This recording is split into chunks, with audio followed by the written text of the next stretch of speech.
Once in a city, all the buildings were so tall that they touched the sky, but the people of that city looked only at the ground and not the sky. There lived a man named Ely. He wasn't famous, he wasn't rich, he was just aware. Ely's job was in the Department of Statistics, a gray offices in a gray tower with gray walls. It was straightforward work: key in data, run reports, delete the outliers. Every morning he would get in the elevator with 30 other Americans all standing quietly, eyes fixed on their phones. No one ever made eye contact, no one ever asked questions. That's just how it was. But Ely couldn't stop asking. It started with small things. Why did coffee taste metallic? Why was the sky more purple than blue lately? Why did the news seem more like a screenplay than a work of non-fiction? Then one day, while sifting data, he stumbled on a file that did not belong. It was not labeled or framed.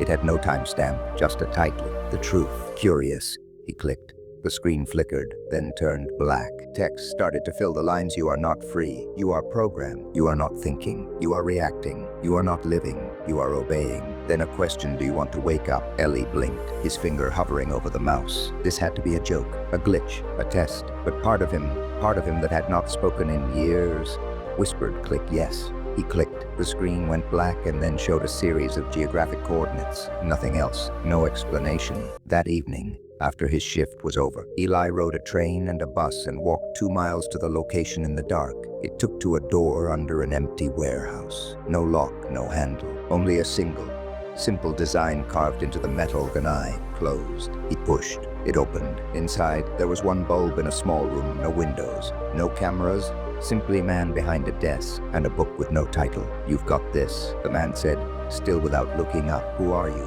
Ely asked. The man shut the book and smiled. "Wrong question," he replied. "The real question is, who are you?" Ely hesitated. "Bob, I don't know anymore." "Good." The man stoned. He rose and gave the book to Ely. Inside were blank pages. "This is your brain," the man intoned, "made of what they said. Now it's empty. You're ready." "Ready for what?" The man leaned closer. To see. What happened in the weeks that followed defied the power of words to describe. Others met Ely, people who had not been fooled. They schooled him in the grid. A network, not of machines exactly, but of ideas, beliefs, narratives, a steady drone of distraction, in other words, meant to sedate a populace who, while befuddled, believe they are awake. Ely discovered the truth that advertising was not about selling, but creating desire. How schooling was about obedience, not learning. How the media wasn't really about the truth at all, but control. He had witnessed how fear was the ultimate jail. Fear of sounding different, of thinking differently, of being caught outside comfort. And most galling of all, he saw how the majority of people would argue to remain in that jail league because they had been conditioned to adore it. One more. The book-reading man approached Ely once more one day. "It's time," he said. "Time for what? To go back?" Ely's heart sank. "But they're still asleep." "Yes."